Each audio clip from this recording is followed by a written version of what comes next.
inside the door. What should I say? She won't say no. She showed me her room. Isn't it good? Norwegian room.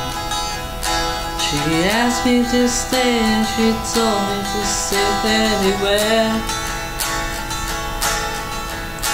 So I look around and I noticed there wasn't a chair.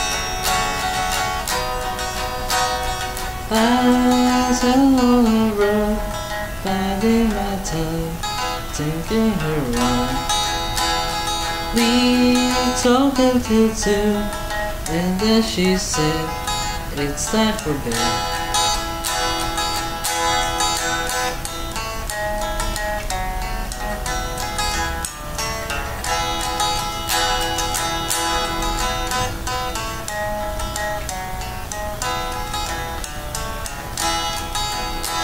She told me she worked in the morning and started to laugh.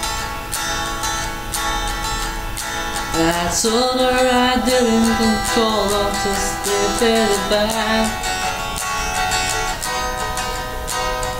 Then one night alone, I was alone, just heard a spoon.